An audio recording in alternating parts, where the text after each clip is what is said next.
जय हिंद। मैं सचिन शिंदे स्वागत करता हूं आपका इस चैनल पर। तो आज के हम इस वीडियो में देखने वाले स्टैटिक जीके के बारे में, जिसमें हम करंट अफेयर भी देखेंगे, इसमें हिस्ट्री के भी कुछ क्वेश्चन देख लेंगे और हम स्टैटिक जीके भी देख लेंगे, जो कि आपकी सीएचएसएल हो गया, चाहे वो एनटीपीसी, चाहे वो ग्रुप डी हो गया, किसी भी एग्जाम के लिए आपका स्टैटिक जीके बहुत ज़्यादा इंपॉर्टेंट होता है, क्योंकि उसमें हर चीज़ कवर हो जाती है। तो आइए हम स्टार्ट करते हैं।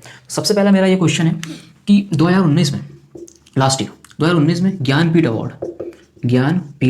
अवार्ड आपको बताना है किसे मिला था। 2019, क्योंकि 2020 में इस बार अवार्ड नहीं मिला है किसी को। तो 2019 में मिला था आपके अक्कीतम अच्युतम नंबूदिरी। ठीक है, ये मलयाली लेखक थे एक्चुअल में। ठीक है, मलयाली मतलब मलयालम लैंग्वेज में इन्होंने एक जो है वो बुक लिखी थी, जिसके कारण इनको जो है वो ज्ञानपीठ अवार्ड 2019 से नवाजा गया था। हाल ही में इसलिए ये क्वेश्चन इंपॉर्टेंट है क्योंकि अभी जस्ट इनकी 2020 में ही जो डेथ हुई है, ठीक है, नेचुरल डेथ हुई है, तो इसलिए ये क्वेश्चन आपके बहुत ज़्यादा इंपॉर्टेंट है। 2020 में दिया भी नहीं गया और किसी को। अगर हम थोड़ा ज्ञानपीठ पुरस्कार के बारे में, इसकी हिस्ट्री के बारे में देख ले, तो सबसे पहले हमें ये समझना होगा कि ज्ञानपीठ पुरस्कार जो है वो स्टार्ट कब से हुआ, किसने किया, पहला पुरस्कार किसे मिला और कितने लोगों को मिल चुका है, और हिंदी भाषा में किसे मिला है। तो आइए पूरा हम इसको डिस्कस कर लेते हैं। तो सबसे पहली बात करते हैं अपन ज्ञानपीठ अवार्ड। ठीक है, ये साहित्य के क्षेत्र में दिए जाने वाला भारत का सबसे बड़ा अवार्ड है। साहित्य के क्षेत्र में दिए जाने वाला ज्ञानपीठ पुरस्कार भारत का सबसे बड़ा अवार्ड है। कोई आपसे बोले कि सेकंड अवार्ड कौन सा है, तो वह साहित्य एकेडमी अवार्ड। कौन सा है? साहित्य एकेडमी अवार्ड। ज्ञानपीठ पुरस्कार एक्चुअल में जो होते एक व्यक्ति ने की थी, वो एक नॉन गवर्नमेंट ऑर्गेनाइजेशन था। उस व्यक्ति के जो नाम है, उनका नाम है शांति प्रसाद जैन। किसने की थी? आपके शांति प्रसाद जैन ने की थी आपके ज्ञानपीठ अवार्ड की स्थापना। कब की थी? ईयर आपको याद होना चाहिए, 1961। 1961 में की थी शांति प्रसाद जैन ने ज्ञानपीठ पुरस्कार की स्थापना। परंतु पहली बार किसे दिया गया, अगर आपको कोई पूछ ले, तो 1965 में दिया गया। इसलिए क्वेश्चंस अगर आपको आता है, बुक में भी दिया रहता है कि ज्ञानपीठ अवार्ड की स्थापना कब हुई, तो एक्चुअल में वहां पे लिखा क्या रहता है? 1965, क्योंकि उस समय पहली बार किसी को दिया गया था।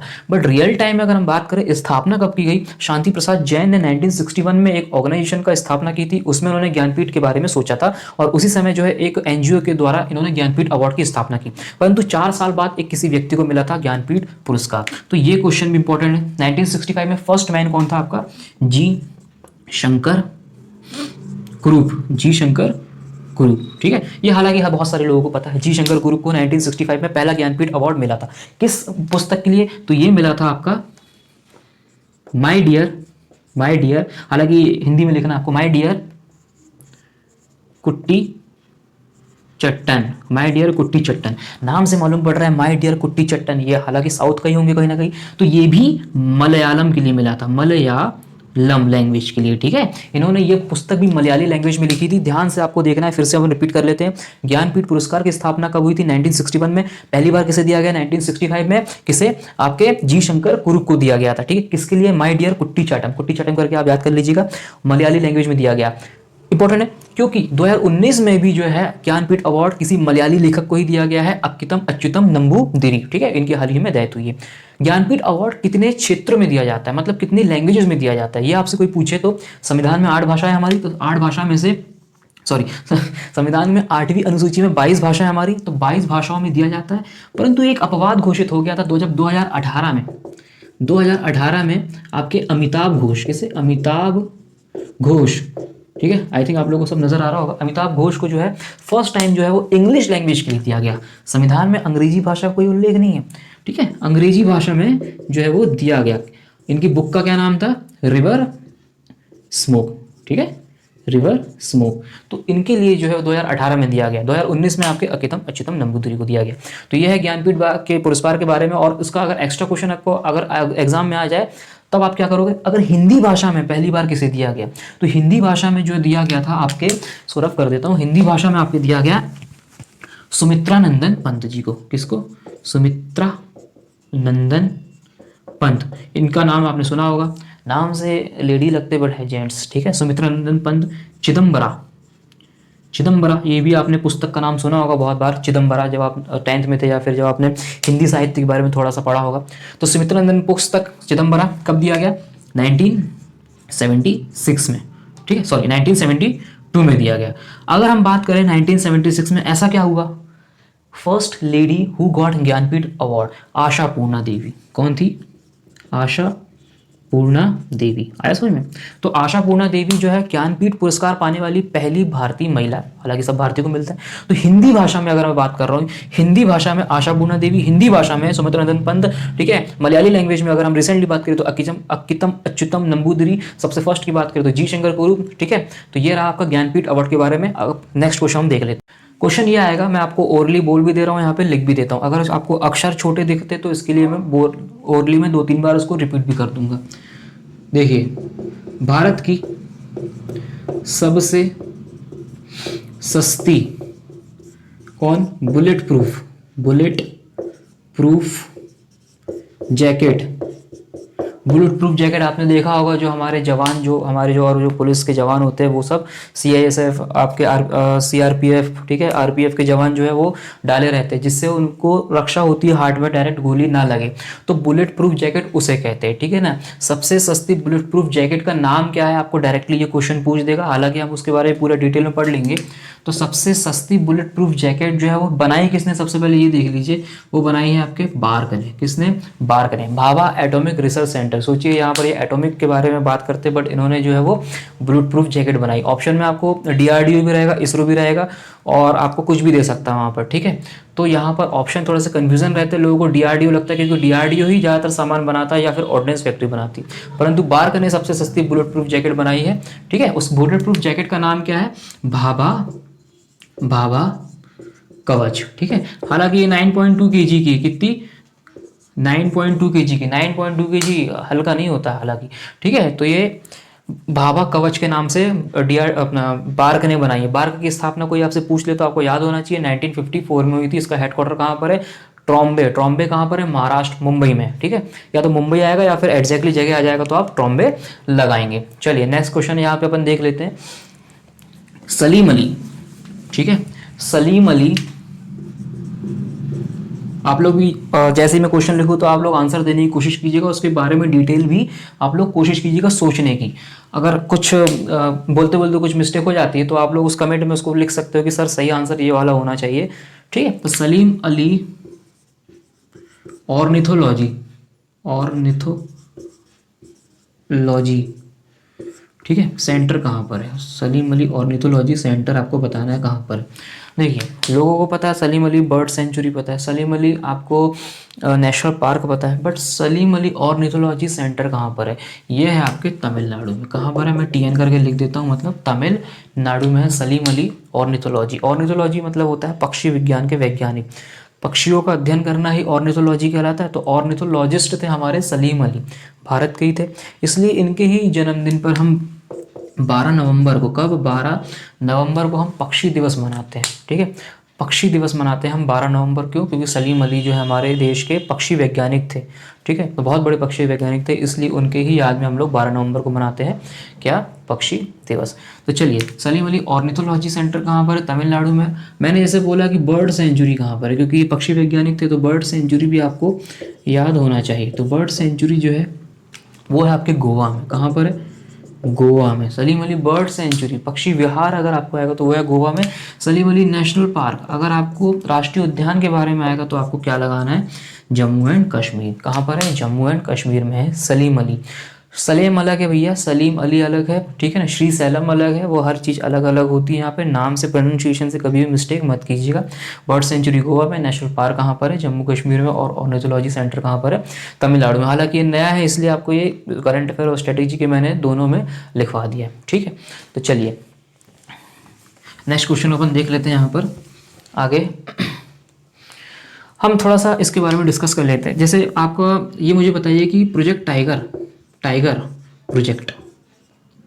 प्रोजेक्ट भारत में कब से स्टार्ट हुआ है, ठीक है। भारत में कब से वो स्टार्ट हुआ है, ठीक है। तो हुआ है आपके 1973 से, ठीक है। 1973 में भारत में पहली बार प्रोजेक्ट टाइगर। क्यों प्रोजेक्ट टाइगर, मतलब होता है उसका विकास करना, उसका संरक्षण करना। हमारे देश में टाइगर जो आपको पता है उससे मैं धोनी ऐड करता था 2013-12 में 1477 हो गए, तो आज तो खैर 2600 के लगभग है, ठीक है। तो 1973 में हमने टाइगर प्रोजेक्ट लेकर आया, किसकी मदद से, कैलाश सांखेला, किसकी मदद से, कैलाश सांखेला, ठीक है। अच्छे से लिख देता हूँ, सांखेला तो ये कौन कहलाते हैं? हमारे देश के कहलाते हैं भैया ये tiger man of India. Tiger man of India किसे कहता है? कैलाश सांकेला को। इंडिया के अगर कोई आपसे पूछ ले कि विश्व में टाइगर पुरुष किसे कहते हैं, तो गैनी मैनफोल्ड। ठीक है, कौन है? गैनी मैनफोल्ड। गैनी मैनफोल्ड है, मैनफोल्ड है, जो भी है, बट आपको इस हिसाब से याद रख लेना, ऑप्शन में इतना भी नजदीकी नहीं आता है। तो गैनी मैनफोल्ड ये है विश्व के। इंडिया के कैलाश सांकेला जी 1973 में हमारे इंडिया में स्टार्ट हुई थी। अगर हम बात करें मध्य प्रदेश में कब हुई थी, तो 1 साल बाद हुई थी, क्योंकि सबसे पहले देश में स्टार्ट होती है, उसके बाद राज्यों में स्टार्ट होती है। कब हुई थी? 1974 में। हम बात कर रहे हैं भैया आपके एमपी की। ठीक है, और 1973 में हमारे देश में हुई थी। इसी प्रकार बहुत सारे जानवरों की संरक्षण के लिए जो है हमने प्रोजेक्ट लेकर आए थे, जैसे प्रोजेक्ट हाथी, एलिफेंट। प्रोजेक्ट एलिफेंट की बताइए, हाथी परियोजना बताइए। हाथी परियोजना, परियोजना कब से स्टार्ट हुई? ये स्टार्ट हुई है 1992 से। हाथियों के संरक्षण के लिए हमने एक परियोजना लेकर आया है जिसका नाम क्या है? 99 हाथी परियोजना। कब इसकी स्थापना हुई? 1992 को हुई है। ठीक है, ऐसे बहुत सारे हैं, जैसे क्रोकोडाइल 1975 में, डॉल्फिन हो गया 19 डॉल्फिन बिल्कुल करेक्ट है। ये क्वेश्चन आया है एक बार, इसलिए अच्छा हुआ जवान में आ गया। प्रोजेक्ट डॉल्फिन कब से स्टार्ट हुई? सन 2000 में। और लिख देता हूं मैं, ठीक है, मगरमच्छ, मगरमच्छ क्रोकोडाइल होता है। ठीक है, वो स्टार्ट हुआ आपके 1975 से। प्रोजेक्ट मगरमच्छ कब स्टार्ट हुआ? 1975 में। डॉल्फिन सन 2000 में।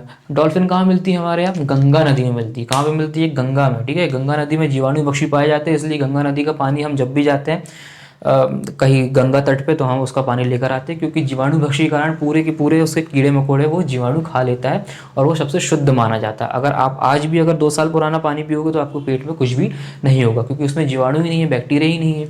ठीक है, तो चलिए, हाँ, हाथी परियोजना हो गया। ठीक है, इसी प्रकार गेंडा परियोजना बनी है हमारे यहाँ। बहुत सारी परियोजना जानवरों को संरक्षण के लिए बनाई गई थी, जिसमें से कुछ अभी मैंने जो बोल दिया है वही इंपॉर्टेंट है। बाकी मैं किसी क्लास में बिल्कुल प्रोजेक्ट के रूप में ही आपका पूरा डिटेल में पढ़ा दूंगा इस चीज़ के। तो चलिए, अब जैसे कुछ क्वेश्चन आ गए, जैसे हाथी परियोजना है। भारत का पहला हाथी अस्पताल कहाँ खोला गया है? मैं बोल रहा हूँ हाथी अस्पताल, अस्पताल बताइए। तो करेक्ट है जी आप लोग को आंसर, अगर आप लोग को पता है तो मथुरा में। कहाँ खोला गया है? मथुरा में हाथी हॉस्पिटल। हाथियों को संरक्षण के लिए एक वाइल्ड लाइफ सेंचुरी या फिर एक नेशनल पार्क का नाम बता दीजिए। तो वो उसका नाम है साइलेंट वैली नेशनल पार्क। कौन सा है? ठीक है, silent valley national park. Silent, हाथियों को शांति ज़्यादा पसंद होती है। आप देखते हो हाथी को बिल्कुल शांति, अगर चिल्लाता है तो बिल्कुल एक बार में चिल्लाता है तो कपकपा जाता है इंसान। ठीक है, तो साइलेंट वैली कहाँ पर है आपका? केरल में है। कहाँ पर है आपका? केरल में। साइलेंट वैली नेशनल पार्क हो गया, और एक पेरियार नेशनल पार्क हो गया। कौन सा? पेरियार। पेरियार वहाँ के बहुत बड़े व्यक्ति थे अपने केरल के, इसलिए पेरियार नदी भी सुना होगा आपने, पेरियार झील भी, डैम भी पेरियार के नाम से, सड़क भी पेरियार के नाम से, हॉस्पिटल भी पेरियार के नाम से, और यहाँ पर एक नेशनल पार्क भी पेरियार के नाम से रख दिया गया है। ठीक है, तो पेरियार नेशनल पार्क, ये 2 नेशनल पार्क है जो आपके हाथियों के संरक्षण के लिए बनाए गए। ठीक है, चलिए नेक्स्ट अब क्वेश्चन देख लेते हैं। भारत का पहला smart city, first smart city in India, बताइए भारत का पहला स्मार्ट सिटी कौन सा है? तो भारत की पहली स्मार्ट सिटी है, आपको भुवनेश्वर लगाना है। कौन सा लगाना है? भुवनेश्वर। कहाँ पर है भुवनेश्वर? उड़ीसा की कैपिटल है भुवनेश्वर, तो जो कि भारत की पहली स्मार्ट सिटी है। ठीक है, हालांकि उसके बाद तो बहुत सारी स्मार्ट सिटी बन गई है, अलग अलग राज्यों में 3-4 स्मार्ट सिटी तो बना दिया गया है। तो फर्स्ट स्मार्ट सिटी की बात करें तो भुवनेश्वर। अगर आपको ये पूछा जाए कि भुवनेश्वर का डिजाइनर कौन था, जब भुवनेश्वर की स्थापना की, बहुत पुराना शहर है भुवनेश्वर, तो उसकी स्थापना की थी आपके कोनिस बर्गर ने। ठीक है, कोनिस बर्गर ने। कहीं कहीं कोनिस बर्ग ही लिखा आता है, तो कभी प्रॉब्लम नहीं, नाम से अगर एक आध मिस्टेक हो जाती है तो कोई प्रॉब्लम नहीं होती है। ठीक है, कोनिस बर्गर ने भुवनेश्वर की स्थापना की थी। ठीक है, तो पहली स्मार्ट सिटी है भुवनेश्वर। यहाँ पर आपको पता है पुरी का जगन्नाथ मंदिर है, कृष्ण, सुभद्रा और बलराम की लकड़ी की मूर्ति यहाँ पर रहती है, और जो अपने आषाढ़ मास में निकलती इनकी यात्रा। ठीक है, लिंगराज मंदिर है। लिंगराज मंदिर का निर्माण भी किसने कराया? राजा ययाति केसरी ने। राजा ययाति केसरी ने। ठीक है, चलिए उसके बाद अपन देख लेते हैं भारत की फर्स्ट तो हो गई, ऐसी कुछ फर्स्ट बहुत सारे अभी करंट अफेयर में आए हैं। जैसे भारत का पूर्णतः हम बात कर लेते हैं 100% नल कनेक्शन देने वाला राज्य, कनेक्शन देने वाला राज्य, भारत का पहला पूरा 100% नल का कनेक्शन देने वाला राज्य कौन सा है? वो है आपका गोवा। कोई पानी की कमी है ही नहीं। गोवा जो है आपके मांडवी नदी बहती है वहाँ पर, जुआरी नदी बहती है वहाँ पर, ठीक है। तो गोवा में कोई पानी की ज़्यादा कमी नहीं, इसलिए 100% नल की कलेक्शन देने वाला पहला राज्य जो है आपका गोवा है। अब क्वेश्चन ये भी आ सकता है आपको कि बताइए LPG connection, liquid petroleum gas का कनेक्शन देने वाला पहला राज्य, वो है आपका करेक्ट हिमाचल प्रदेश। कौन सा है? हिमाचल प्रदेश, ठीक है, जिसकी राजधानी है शिमला। वीरभद्र सिंह जयराम ठाकुर जो है यहाँ के अभी सीएम है वर्तमान में। गोवा के कौन है? आपके प्रमोद सावंत है। तो चलिए, एलपीजी को देने वाला कौन हो गया आपका? हिमाचल प्रदेश। चलो, अगर मैं आपको बोलूं कि पहला पूर्णतः जैविक राज्य कौन सा है? पूर्णतः जैविक राज्य, जैविक यानी क्या होता है कि ऑर्गेनिक खेती होती है यहाँ पर, यूरिया का इस्तेमाल नहीं किया जाता। तो पूर्णतः यहाँ पर स्वच्छतापूर्ण खेती किसानी होने वाला राज्य कौन सा है? हमारा सिक्किम। कौन है? सिक्किम। गंगटोक कैपिटल है इसकी, ठीक है। पेमा खांडू नहीं, सिक्किम के आप लोग बताएंगे कमेंट में इसके सीएम कौन है। तो जैविक राज्य की बात करें तो है सिक्किम, ठीक है। इसी प्रकार जो है भारत का पहला पूर्णतः साक्षर राज्य, साक्षर रहने दीजिए, यहाँ पे ज़्यादा हो जाएगा क्योंकि वो केरल होता है, बट पूर्णतः नहीं, अभी 98% है। बट अभी आप जो 2021 की जब जनगणना देखेंगे तब वहाँ पूर्णतः साक्षर या फिर सब साक्षर की बात करेंगे तो त्रिपुरा जो है वो छोड़कर गोवा को, केरल को पछाड़ करके ऊपर आ गया होगा, ठीक है। तो इस प्रकार रहे ये वाले कुछ स्टैटिक जी के, बाद में जो मन में आता रहता है वो एकदम से मैं पढ़ा देता हूँ यहाँ पर। तो अभी इस वीडियो को हम यहीं पे समाप्त करते हैं। आप लोग जरूर अपना ओपिनियन दीजिएगा कि इस प्रकार की वीडियो और बनानी चाहिए कि नहीं बनाना चाहिए, और लाइव आना चाहिए कि नहीं। तो आप लोग जरूर कमेंट में लिखिएगा, और जो भी आपकी सजेशन रहेगा उसको मैं स्वीकार करूँगा। धन्यवाद।